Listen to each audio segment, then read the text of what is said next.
Okay, going live in three, two, one. Well, this is a special episode of the Working Title Experience, episode number 18. And I have a special guest on this afternoon. Well, it could be afternoon, could be evening, wherever you are, but wherever you're watching, thanks for doing so. My guest this afternoon is Lucy Taylor. Lucy, how are you doing?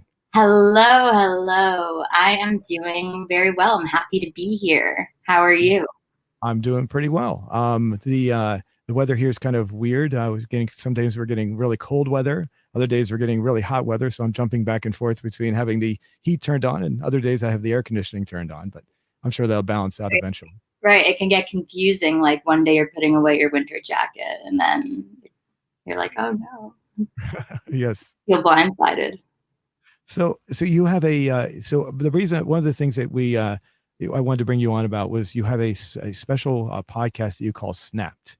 So and I've listened to it. I've listened to not the whole thing, but I have been listening to it, and it was very interesting. Things I had never heard of before, never knew about, and it's very enlightening to some of the things that go on. Would you like to go ahead and explain what it's Yeah, about? sure. So I created a podcast called Snapped in my senior year of college. And the podcast is about my sophomore year of college where I was in a sorority, like Greek life, sororities and fraternities, if you're familiar. But Um, if you could you explain Greek life? Because as I told you before we went live, I'm very ignorant about that. And I'm sure a lot of people are probably not sure how that works exactly. yeah. So on college campuses, there are sororities, which is a group of usually cis women, and then a group of fraternities, which is usually cis men. And they social together and have parties, and you're a pledge in the sorority first, and you have a pledge mom who like leads you through the process. It's pretty culty if you can't already tell. You need to be initiated, which is like where we like sing songs, and we had like a hand symbol. And then I was in the sorority, I was initiated, was going to all the parties as you do as a sorority girl, not a woman. Everyone says girl, which I find interesting. Can I interrupt there for a second? Yeah, I'm curious. What is the exact? Because the other thing I said earlier before we went live was the only time I've ever seen anything like this is usually in the movies. When it comes to people talking about sororities and fraternities, what is the actual benefit of being a part of these groups? I've never quite understood that. it's gaining friends and social status. Like I joined because I wanted to go to the parties, and I was a freshman from out of state. I live in New York, and I went to school in Maryland. So I was an out of state student. I was lonely, and I wanted a community. Like these groups come to you at when you're in such a vulnerable state. Like as a college freshman who doesn't know anyone, you just like you'll latch on to what you see. And so if usually already it's the system starts to discriminate through the rush process, which is a very intense selecting process of for sorority women. Like in my first episode, I get into all of that if you're interested in hearing more. Yeah. But Before you say anything more, I can post the a link to the your podcast in the video description if you'd like, so people yeah, can actually. that'd be awesome. Thank you. Okay, go ahead. Yeah. And the rush process is $50, which already, $50 can make some friends. And the actual dues of the sorority are like can be $1,000, sometimes more. Some sororities are $3,000. And what you're really paying for is that instant community. Once I joined, my social capital went up. I thought that I was like now in like a higher caste in a way, like subconsciously, because I got into a top tier sorority. There's tiers in the system. There's lower tier, middle tier, and top tier. And it's very known which sororities and which fraternities are which. And the top tiers party together, the middle tiers party together, and the lower tiers party together. And then there's this whole like inner workings of it all, which like it sounds pretty dystopian, but it's true. Like there's literally a tier system. And I got into a top tier sorority, which meant that I was like one of the hottest girls, and I like we were like, it's just so weird looking back to think about. And this is something that you really wanted, right? You really, and is it really something that's sought after for I mean with your friends as well? Yeah, I was definitely living in and living with like middle class white girls who, or women, I don't know, at in my dorm, and you know, my friends from high school. So we were all kind of at least considering joining a sorority. And then like some people they rushed, but then they got into a lower tier and they dropped. So not everyone ended up joining, but a lot did, who I was surrounded by, and the rush process, and I thought worked out in my favor, like because I got top tier, you know, I felt like I won. Is the competition? I'm sorry. No, is the competition hard for this? I mean, is there are people competing against each other? Yeah, for sure, and it's a competition small talk.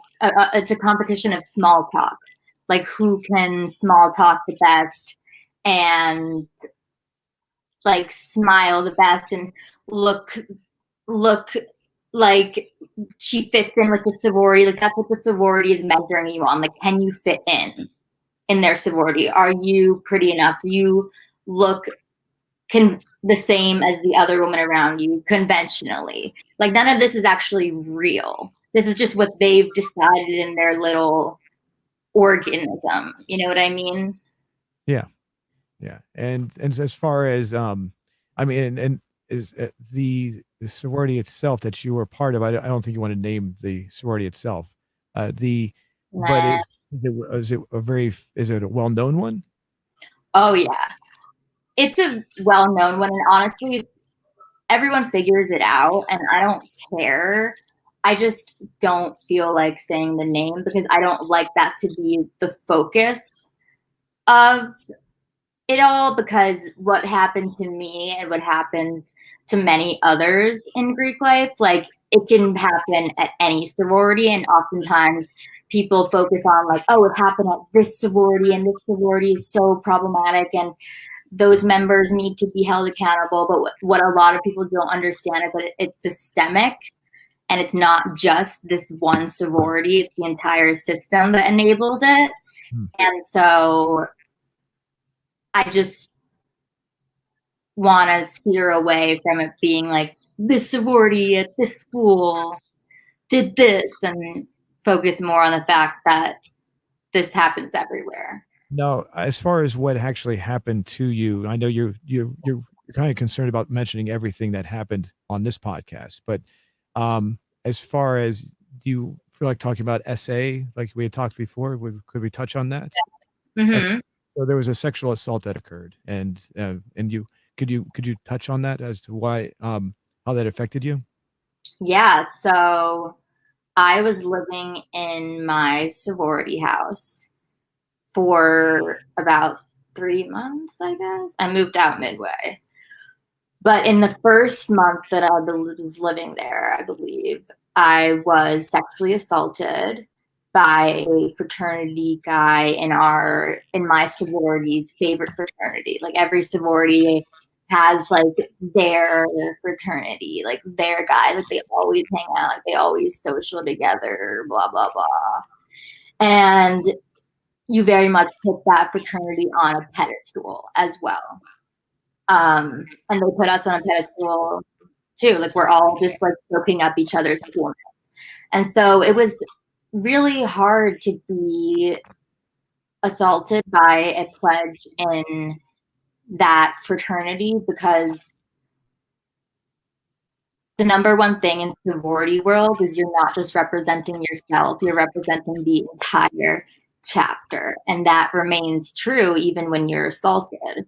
So when a pledge or a member of a fraternity or sorority does something, the whole fraternity gets involved. You know, the fraternity is now at stake. And are they going to get kicked off? Like, that's why everything remains so hush hush, because like no one wants to get kicked off, and then like it's just a whole thing. But it was hard to even come to terms with what happened just because of how normalized sexual assault is in sororities by fraternity members, and I mean pledges too, because of the power trip that they have, because there's a total power imbalance between the sororities and the fraternities. And there's a history of this, you know, it's always been like this. The fraternities are the ones that provide the alcohol. The sororities aren't allowed to do that. We go to theirs to social, you know, like it's all very, yeah, they just are the ones with the power. And right. So can I ask you a question there? As far as this pledge, so he was not actually part of the fraternity yet. He was still pledging himself, right? right, yeah, Okay. right. And the thing you said, this is very commonplace. So maybe he was just, I mean, I'm not trying to take his side at all. I really am not, because all what he did was, you know, I listened to what he did, and I'm not for what he did, but maybe he was just ignorant, and maybe he's just, you know, someone might say he was just ignorant of what he was doing there. I mean, is there any defense for what he did at all on this? Because I don't see any, but Mhm. considering that he's a pledge. I mean, I think that being in a fraternity and being a pledge in that specific fraternity, like it was kind of known that women in my sorority had sex with guys in that fraternity. And so maybe that made him think like, oh my gosh, like if I do this with a girl in blah blah blah, like the name of my sorority, like I'm gonna look so cool. And you know, that's how the brothers gain status. That's how they show like I fit in. That's what he's been, as a pledge, that's what you're trying to do with the other brothers, like show like I fit in, I'm good for this chapter. And what better way to fit in with the bros is to hook up with a girl from my sorority, because as I mentioned before, like our, you know, that connection with each other, between my fraternity, I mean, between my sorority and the fraternity. And so I think that probably that, and also the power trip of being a pledge in that fraternity, might have like enabled it as well. Um, and yeah, I don't know. I don't. As far as, well, as far as the other people that are in there, you said this is a very common occurrence. Have you talked to other people that have had this happen to them? Is that where you're getting that information? Oh yeah. I mean, this is a common occurrence in, especially within Greek life. I mean, fraternity men are, I believe it's 300% more likely to rape someone than a non-fraternity man. But even just in college, I mean, hookup culture, but like it breeds a lot of sexual assault. As far as like as people that the men that are doing this, are they being covered up? Are they being protected by the people of the fraternity, or are they willing to expose them more easily? How does that work exactly? Well, I think it depends. If you see, in this case, he was a pledge. So what they did was kick him out immediately, and just, you know, put him away. He wasn't a brother. I don't know, because I've heard of instances where the brothers completely cover it up and make a, you know, all collectively say the same thing for the brother. Like I've heard an experience of that. In my case, they were just like, they just kicked him out, but in an really unethical way. Like I don't know if this is fact because I was not there, but this is what I was told. But I was told that they kicked him out, like just like yelling at him, like being like, what, like, never come to our parties again. And just saying like, I don't know. I don't want to make up what they said because I genuinely don't know, and I don't really Right. like, you know, just not at all addressing the actual problem and just kind of like alienating him and like, because, you know, other guys in that room have definitely assaulted someone too, for a fact. I know that for a fact. I'm not. I hate to sound old fashioned, but I don't. Whenever I've obviously been on had relationships and been with women, but I never thought of doing something like that to a woman, especially when I first meet them. I mean, it's unheard of. I mean, I never went to the college at the level you went to. It's like I didn't realize this was such a common. I mean, the way you're talking about it sounds more common than people are led on to. It's not just with the fraternities, is that right? It's also with the college life in general. Are men in general? Is this a common occurrence, or how does that? Have you checked into that? I mean, it is a common occurrence statistically. Like, I can't, you know, I obviously can't speak for everyone, but I mean, there's like so many books about like hookup culture that I've read about that talk about it. Um, I think that I I don't know. I think that like they just feel kind of like enabled by it. Like they've this is the fraternity is granting them some sort of a almost like it's a way to say, look, I've achieved this and now I can take whatever I want almost. Is that what it comes across as? Yeah, yeah. Okay. I'm not trying to put words in your mouth, of course. I'm just trying to analyze what you're saying there. As far as what you're doing with this, with the Greek life, now you're trying to, you're starting, you're trying to move forward with abolishing Greek life. Is that what you're trying to do with this?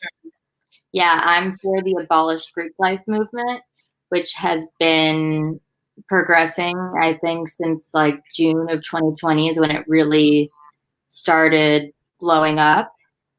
And it's ongoing, and every like week I see a new article of just someone dying in their fraternity, or someone like this week I saw someone can no longer eat because he um, was bleach was sprayed in his mouth by his pledge master during hazing.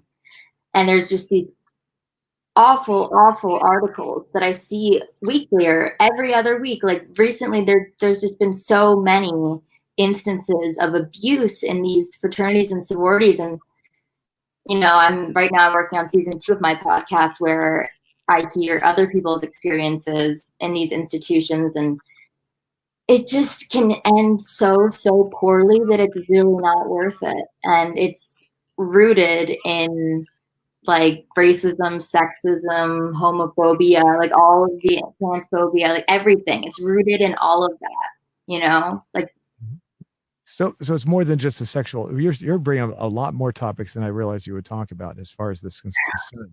The I've heard it, I thought you were just going to mention sexual assault, but I mean we're going. I mean the hazing issues. I've heard about hazing problems in the past. I remember a story from long ago, maybe 20 years ago, where a couple of people were killed because they were supposed to like lie in the road or something and show how daring they were to be so close to moving traffic, and they ended up getting hit and killed by cars. It was all part of a hazing thing. I don't remember all the details of yeah, that. yeah, no, stuff like that happens all the time. Like the article that I sent you was about a hazing experience where to this day they don't really know what happened, but just because of how much the fraternity is covering it up. I can go ahead and I can bring that article up if you'd like to discuss that. Give me one Yeah. second here. Here we go. Okay. So give us some backstory on what this is about. Here, let me pull it up as well. If I can. I will post a link to this in the description for everyone who wants to read this. So, Yes.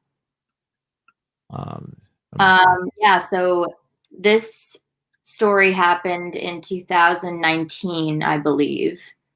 But it's still relevant today, as the two parents that you can see on the cover still don't fully know what happened to their son Antonio. Okay. Let me see here.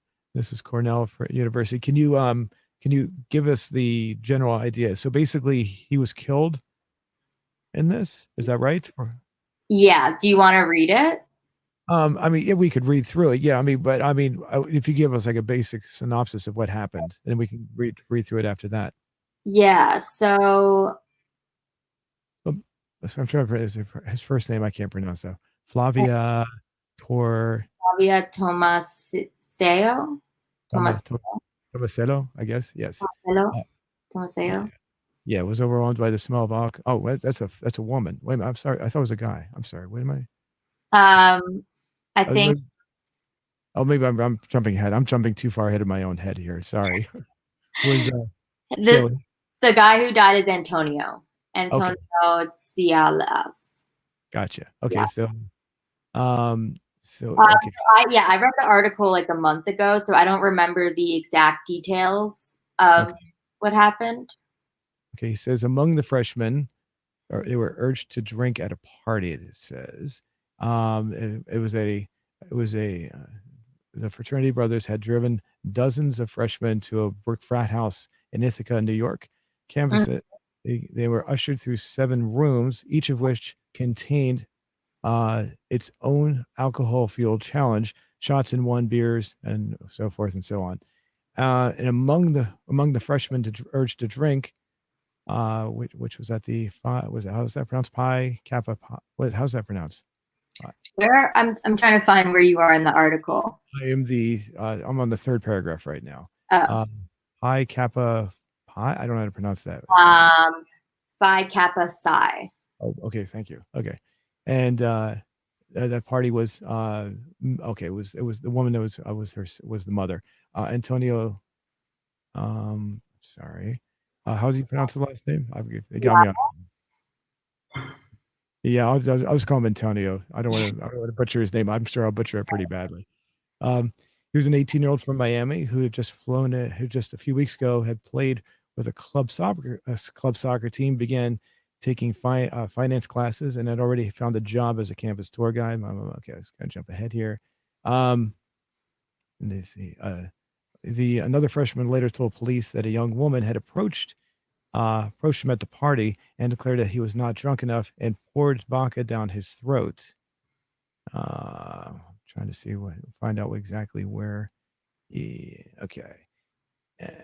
And so his mom pleaded with the fraternity brothers for clues about that night in October 2019.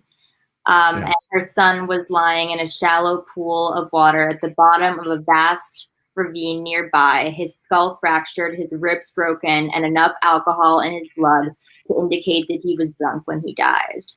And wow.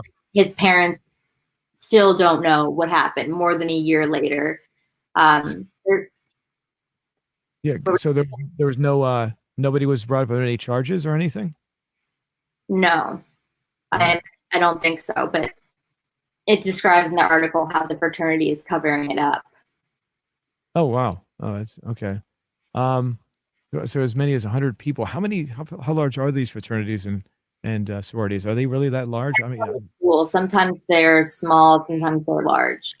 I think, yeah, at my sorority was 116. Oh, wow. Okay. So, and as far as is it like a house? I mean, how does that work exactly? Is it like a building, a structure for everyone living in this? They live in the same location? Not everyone lives in the chapter house, but a good chunk live in the chapter house. Like in mine, I think 50 lived in the chapter house. Gotcha.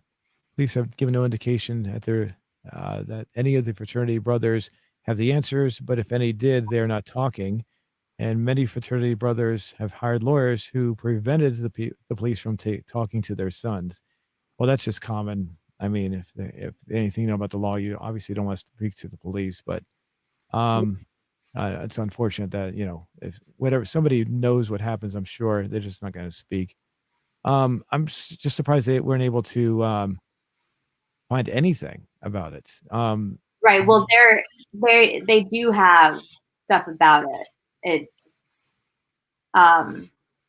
they gathered at the New York Times, pieced together this account and the investigation by reviewing photographs, emails, text messages, and hundreds of pages of other records, including the campus police department's 158-page investigative file. So they do have information about it. Okay. I think it gets to that in Antonio's last night, which I think is where it really gets into it. Gotcha. So basically, to summarize, this is a common occurrence with with fraternity and sororities. Sorority. This also happens with, I think you said, with sororities as well. I mean, is there a lot of drinking with that with sororities? You see, with sororities, it's not so much the drinking. I mean, I'm sure there have been instances of that with sororities, but with sororities, it's more emotional and mental hazing. And with fraternities, no, I mean, they have a lot of mental and emotional hazing too, don't get me wrong. But along with emotional and mental hazing, they also have physical hazing and alcohol hazing.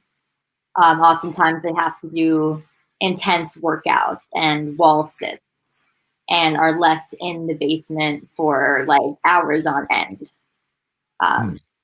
Yeah. And I know I've seen stuff like this on, like I said earlier, I've seen things like this on movies, and most of the time in the movies they make it out to be very lighthearted. Is some of the hazing in fact kind of easy? It's easy to deal with, or is most of it really?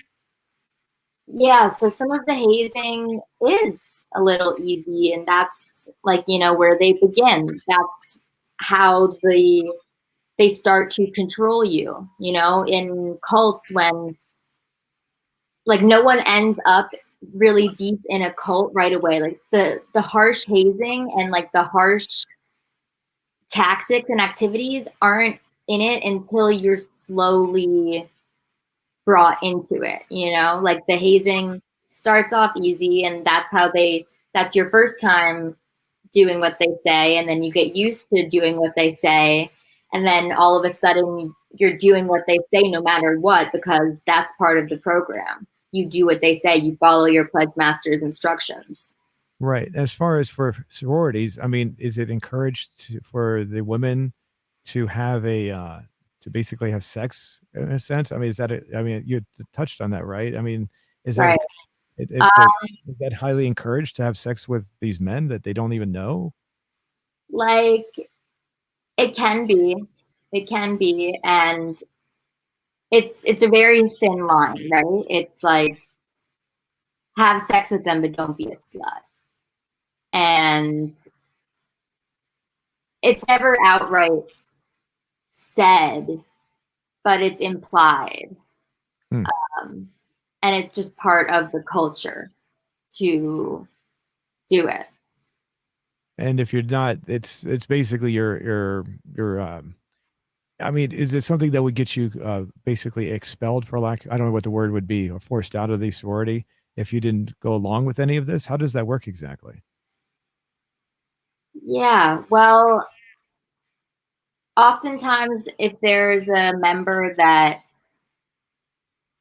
speaks up or goes against the status quo, they will then try and alienate that member, and like that member then kind of becomes the enemy if they're really, and so then like in my situation, that kind of happened to me because they slut shamed me about a picture that I posted, and I spoke up and I said, like, what? I spoke up for myself and defended myself, and it just turned mean and it turned into bullying and gossip. So you can definitely get kicked out of your sorority and fraternity, but I don't know if they'll kick you out for not. I mean, maybe they would. I don't know. I don't have experience with that, so I feel like I can't really Gotcha. Now, you talk about slut shaming. Could you talk about that? Describe that, what that is exactly. I'm sure a lot of people have heard it. Maybe they don't know exactly what that means. Yeah, so slut shaming is to exert power or control on a woman's sexuality. Um, so like words like slut, whore, like there's a different set of standards for women than there are for men when it comes to, I mean, many things, but especially like your body.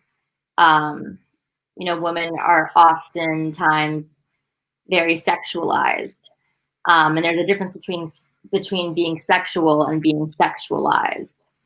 And in the sorority, they practice slut shaming through a different number of ways. One thing they would do is they would tell us what to wear. We couldn't wear anything too short or too low cut or whatever. And they would So, also enforce this through our social media. So we had, like, oftentimes the sorority has a code word that they use to comment on their sorority members' social media. And if they comment this code word, then they are saying, like, they're insinuating, take it down. Like, this picture does not represent the chapter well. so And you're so, supposed. I'm sorry. Go ahead. so you're usually supposed to, you would get this code word. My code word was snap. So they would comment snap if you posted a picture with alcohol in it, even though all we're doing is going to frat parties and drinking. If you posted a picture, well, a bunch of different examples, but one example that they didn't give was posting a bikini picture or something. But apparently my bikini picture was not a good representation of the chapter. But what they were actually doing was slut shaming me. So it wasn't about the fact that they were saying you misrepresented the sorority so much. I mean, they were just dehumanizing you. Is that what you're saying? Or Yeah, yeah. And okay, they were trying to control what I posted my body. Like in the picture, I'm laying on the beach with my friends, and like my butt is out. And I mean, it's not like fully out. I'm wearing a bikini, but apparently my bikini was too small for them and a bad representation of the chapter. And that's exerting power and control. And I was not okay with them telling me what I can and cannot wear and can and cannot post of my body, like as if they have a say at all. so what if you, for example, I think this is something you might have mentioned in one of your podcasts. I don't want to give too much away, but if you were posting something where you were naked, would that be acceptable? No, to them, no, Right. absolutely not. They would freak out. So basically, I'm giving an example. I'm giving an example as to how far there's an extreme measure that obviously they would not allow that, but there's certain levels that they do accept and so it's just arbitrary what they decide. Like, yeah, so like you could post like if it's a really skinny girl posted a picture where she's at the beach and like it's you can't like it's like I don't know, like as I said, like there's a fine line, and it's up to them to decide what's slutty and what's a good representation of our chapter. Right, right, and so it could just be it could change from person to person. Whoever is in charge of that could just, if they Right. don't like you, then if they personally have something against you, they could just say I don't like it regardless. And you'll never be able to post anything, right? And the thing is, every girl in the sorority was able to comment that word. So it wasn't just one girl. Like it had like 3 comments saying snap, and then other girls in the sorority were liking the comments. Like everyone had a say. It was talk of the town, and they sent an email out about it to the entire chapter, like about my picture. Even though they didn't directly say it was my picture, it was very, very clear that they were talking about me. Hmm. Hmm. And this, as far as was anyone else going through? I assume there were other people going through this as well. I mean, could you group with any? Could you talk to anyone else to try to help you go through? Help you get through this. I mean, in your sorority. I mean, directly. I mean, it's directly in your sorority. I know other people are going through it, but I mean, did you have any friends that were going through this as well? No, at the time I did not. And friends would sympathize with me, but no one like stood up for me. And it's really hard to stand up in a sorority because of the group think. You don't want to disrupt the harmony of the group. You don't want to ruffle any feathers. And also there's a huge imbalance between an older girl and a younger girl in a sorority, which is literally like maybe a few months apart you can be. But it depends on what pledge class you're in. And so at the time I was a younger girl who didn't have any power, so to say. And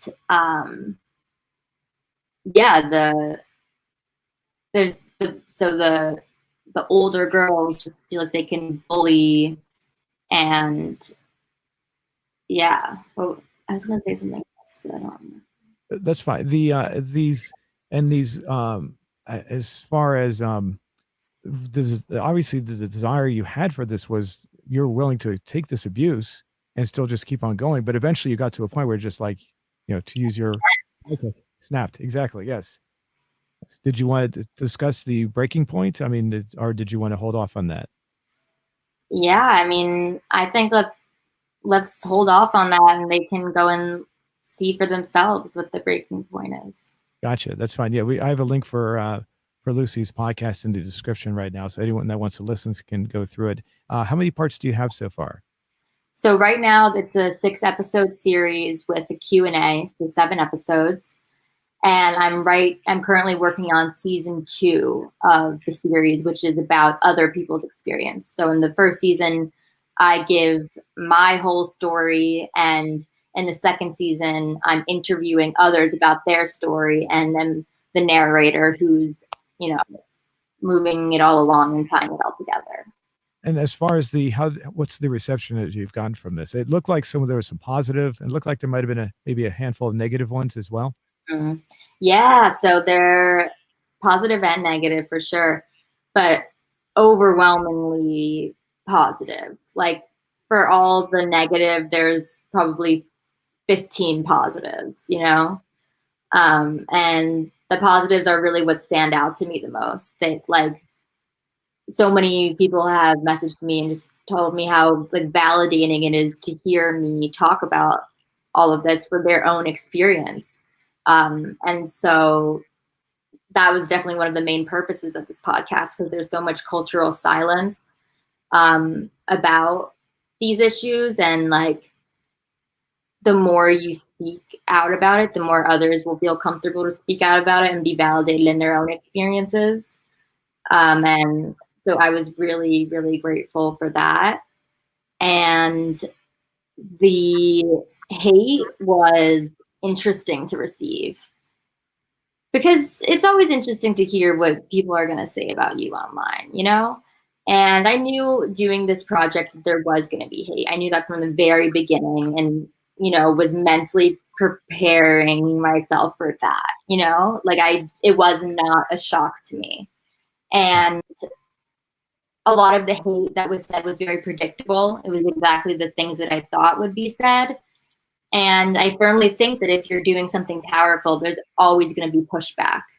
And so, I find the hate to be mostly entertaining, and it shows me that like people are listening and it is affecting people. And of course, when you're saying like that, people will disagree, and people are very, they're a product of their own circumstances.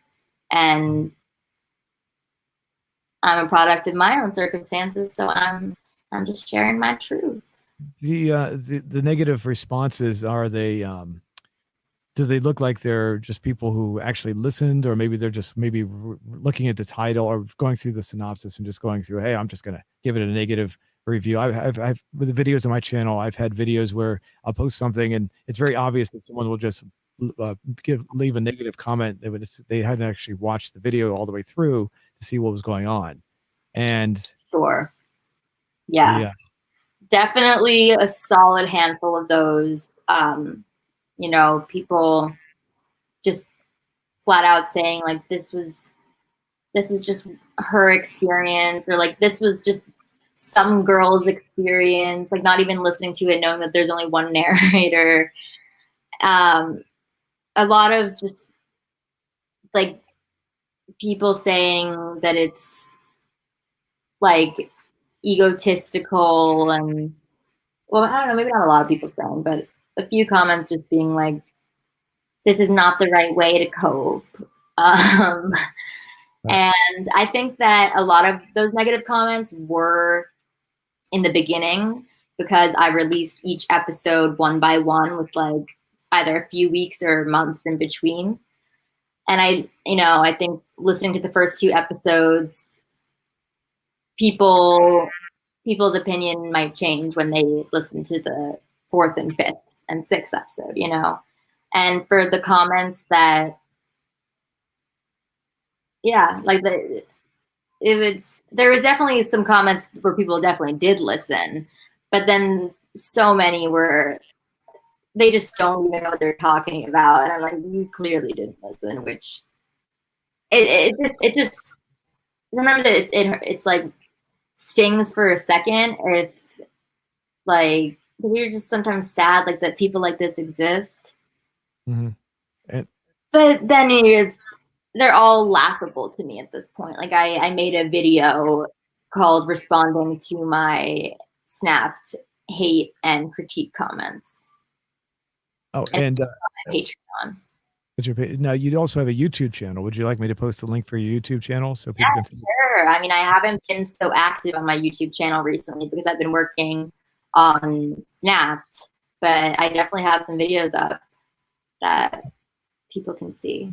Okay, I'll post that eventually in the link. I got to look that one up again. So make sure I get the right one. Now, as far as the school itself, now with all the shutdowns and everything, I mean, has there been a lot of activity going on? I mean, I assume a lot of people are just staying at home or staying at. Well, I've graduated. Oh, you did? Yeah, so I live in New York City now. I released Snapped like the day before my graduation. So I graduated in 2020 during the pandemic. Ah, okay. Yeah. And so I have been back to College Park, which is where I went to school, but I haven't been to any parties there, of course. However, I've heard about them, and the main people throwing these parties are surprise fraternities. They have been huge COVID spreaders in America in general, just because,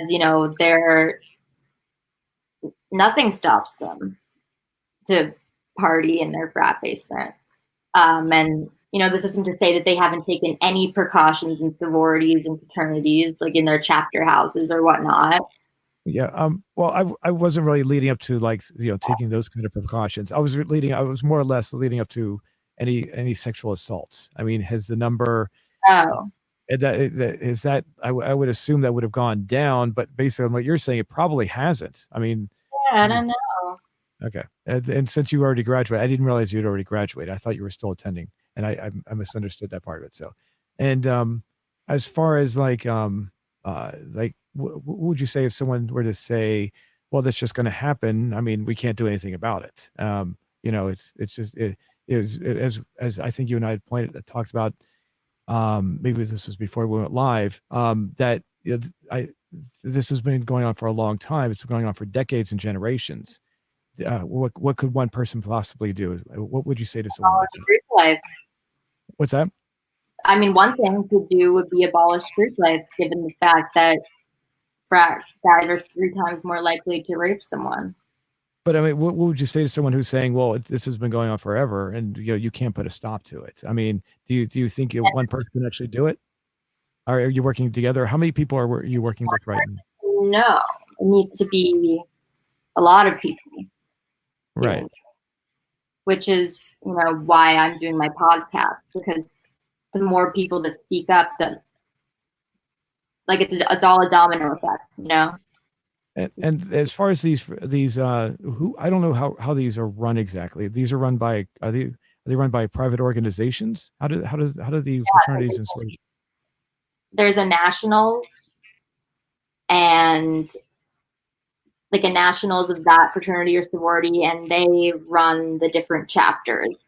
But the leadership of the chapters are all students. So the president of the sorority is a student. The pledge mom is a student. And there's usually a chapter advisors who are usually old alumni. And so it's all, very, it's being controlled by the people who won't do anything to change it, I guess you could say. Right. It seems like it's very well established to the point. This seems like a very uphill battle, so to speak. I really, I hope you can make a difference. I mean, would you be satisfied if maybe regulations were put into place that changed some of these things? I mean, would that even work? No, reform is not possible. People have been trying to reform this system for hundreds of years now. And it's a system that's deeply rooted in all of these things that I've mentioned, and it's not possible to be reformed. It needs to be abolished, and maybe something else can be built from the ground up. But it's, as we said, these organizations are deeply established and are huge money-making machines. And it's a really hard battle, but I think that just the fact that there are now Abolish Greek life movements going on, and I'm getting so many responses with my podcast, shows that society is here for it. And it's to actually abolish Greek life,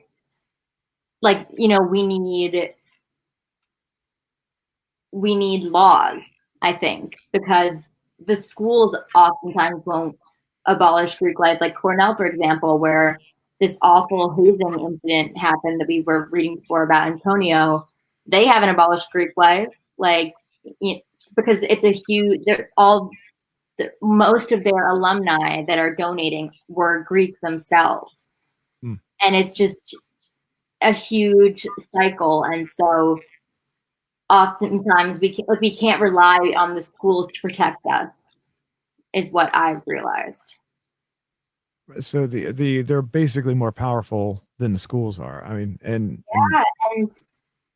I never realized. I never knew that. I never realized how. Like I said, I have no experience with this. My only experience, if you can call it that, is just what I see in movies when it comes to college movies, and like movies like The Revenge of the Nerds or something. And I'm watching and I see them talk about these things. I really have no idea. So this is all very new to me as far as how this is going on.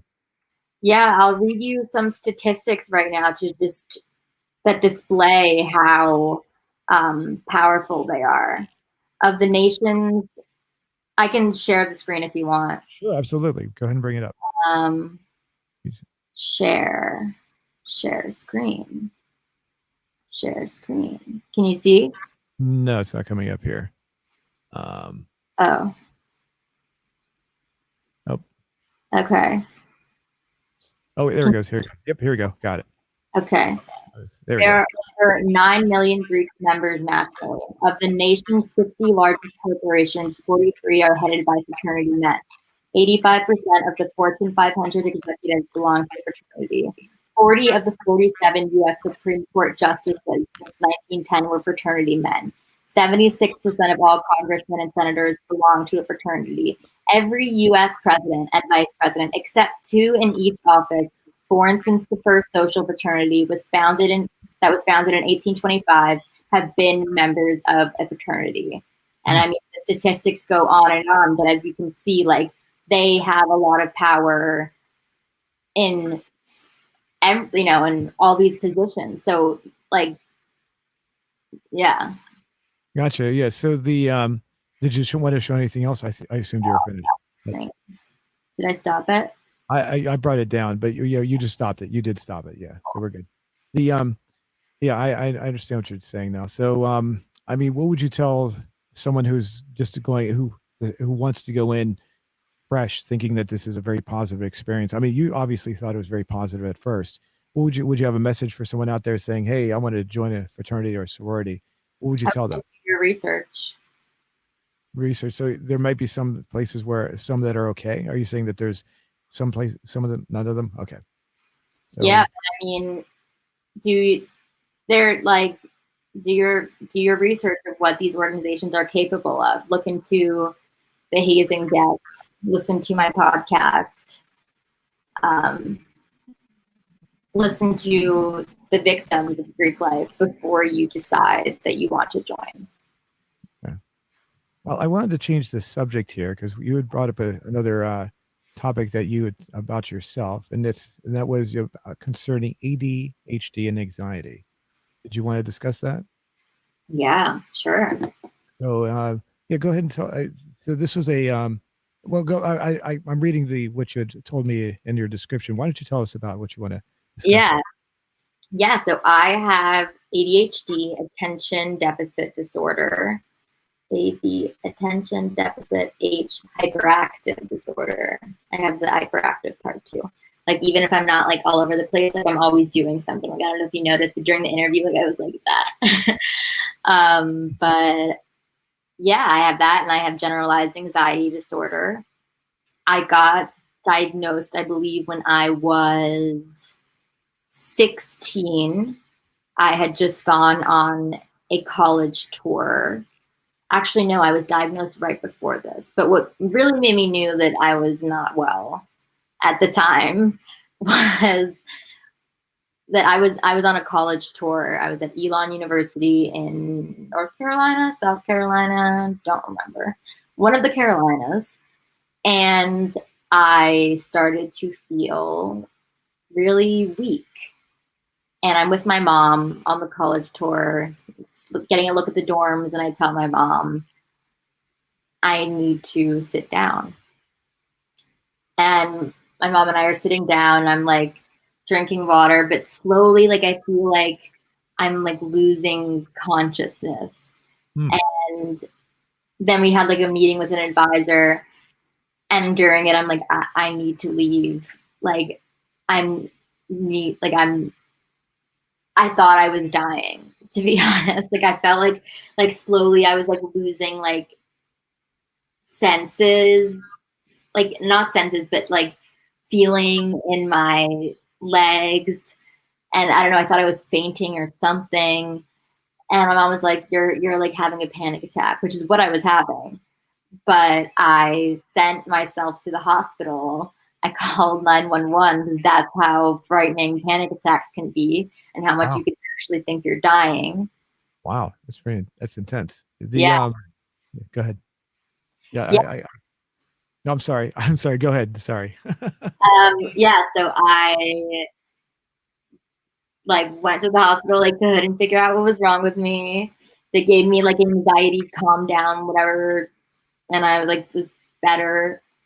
But yeah, they told me it was a panic attack, and for a month after that, I was so scared of having another panic attack, and I would like sometimes start to have one, but calm down, and like I had like brain fog, and my chest was tight for a month after that, and I didn't know if I would ever feel okay again. Like anxiety can really manifest in your body, and I didn't know that, and I haven't had a panic attack since then, knock on wood. I mean, I've had like mini ones, but not a full-blown one. But yeah, anxiety. It was an interesting experience to be rolled out on a stretcher on a college campus. And the funny thing is that I was being rolled out in front of a sorority and fraternity taking formal pictures. So there's some foreshadowing for you. So as far as what caused it, did you had it diagnosed? I mean, what you said this was building up inside, was it from everything? Or did you have it diagnosed, analyzed? Yeah, I mean, it was like panic attacks can happen like just because or because something is triggered. I don't know if something triggered it at the time. I don't think anything did. I was feeling fine. I wasn't anxious at all before that. Maybe some built up, maybe my subconscious, I don't know. But what I gained from that experience is that I should not go to Elon University. Like something in my gut was telling me to not go. Like after that, there was no way I could confidently pick that as my college. And I think it was a blessing in disguise because I think that I would not have liked Elon University. So I thank my body for letting me know. I see. So that was your decision. I mean, as far as how many, I mean, there's no way to determine exactly if like there was anything emotional that might have led up to that. I mean, how did I'm just curious how that works. I've heard of it. I've heard of having people going through this before. I just don't know how that works. I mean, like, I'm sure, like, life, but I think it's really, at that point, it was body anxiety. It wasn't mind anxiety, you know? Oh, I got you. Oh, I see what you're saying. Oh, it's a physical. Okay, I got you. I'm gotcha. I understand now. Okay. Okay. Now I do have one of the other things you wanted to discuss was being half German and speaking German. Yeah, yeah. Like, So any German viewers out there? occasionally I used to have a regular German viewer. He used to leave a lot of comments. I haven't seen him for a while, so I doubt he'll come on today.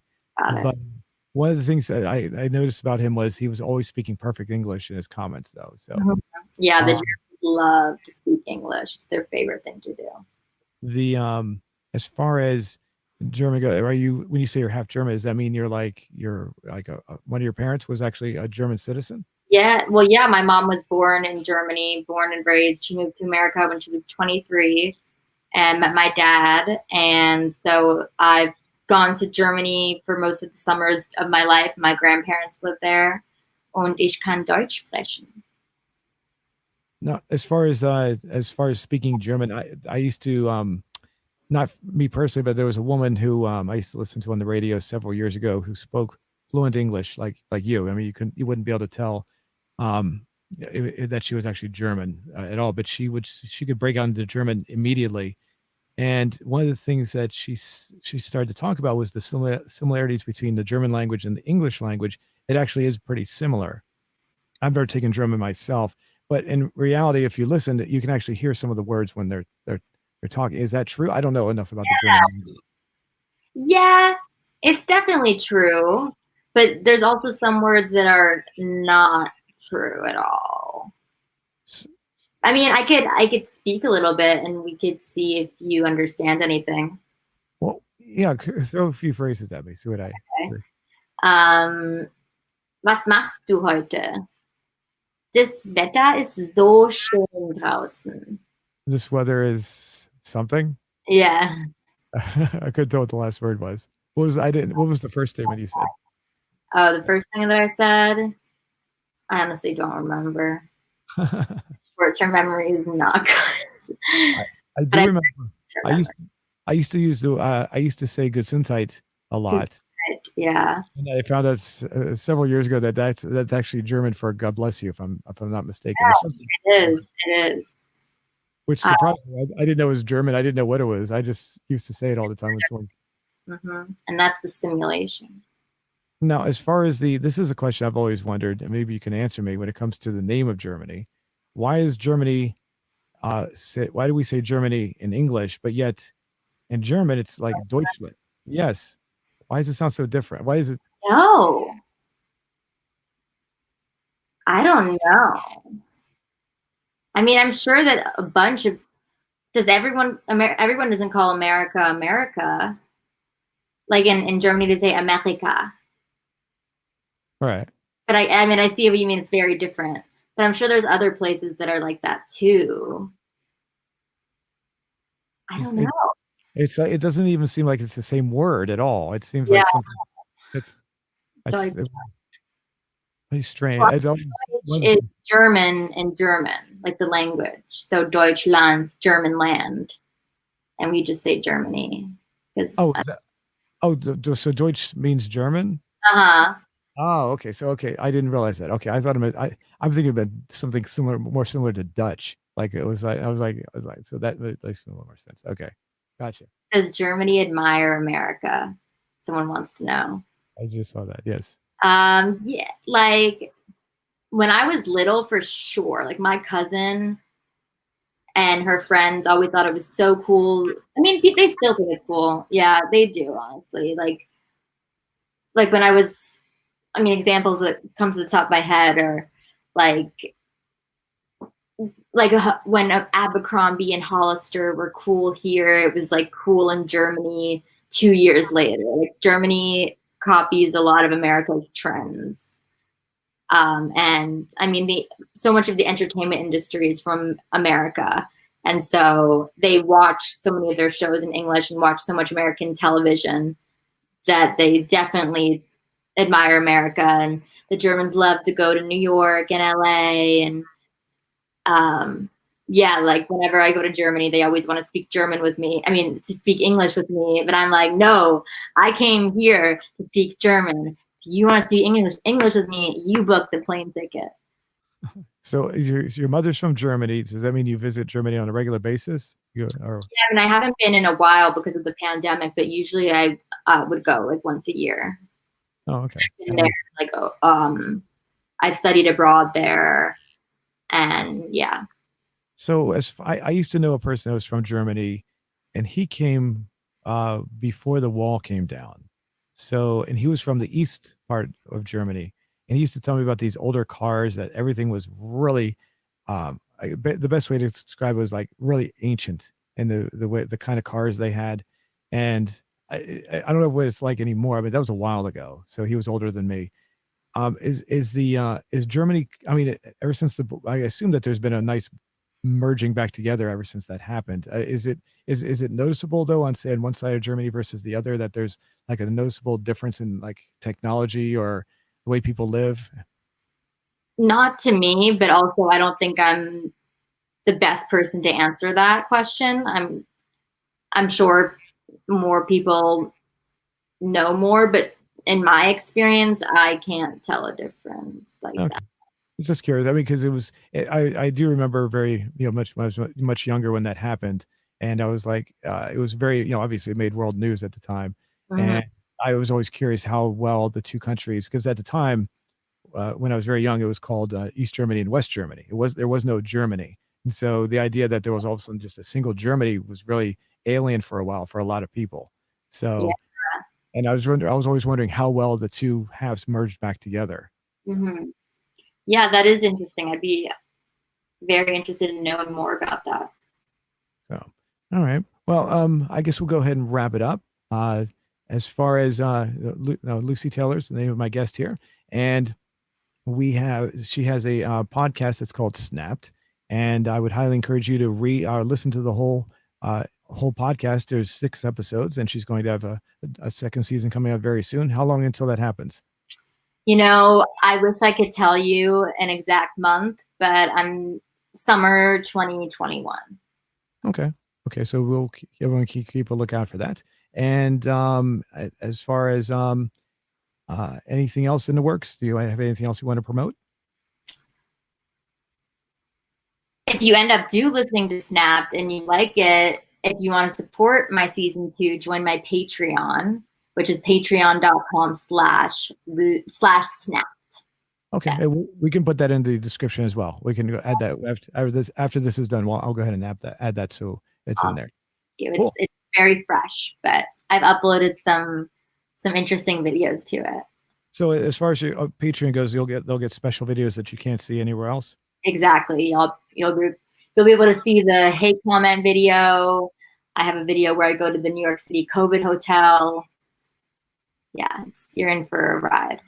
Cool. All right, sounds good. And would you like to give us well, since you brought it up, could you talk about the COVID hotel for a second? I'm just curious. Is that like a jail? Like a lot nicer, but yeah, I went to the New York City COVID hotel. had a positive COVID result. I think it might have been a false positive, but that's another story. And I went to the COVID hotel, and it's right by LaGuardia Airport in New York. And you get a hotel room, and they bring you food 3 times a day. You can go out for walks, like in the front of the hotel for fresh air breaks. And yeah, the full details, I give all the rundown, all the drama of it is in the COVID hotel vlog. Yeah, so make sure you tune to. I'll check that out if you want to. So there's the only way is through your Patreon, though. That's right. Is that right? Yeah, you can see it on my lowest tier, which is $2. Cool. All right, we'll definitely have that in the description. And thanks for being on, and thanks for everyone for watching as well. And I'm going to everyone. Yes, and hang on a second here as I end this. Don't go anywhere.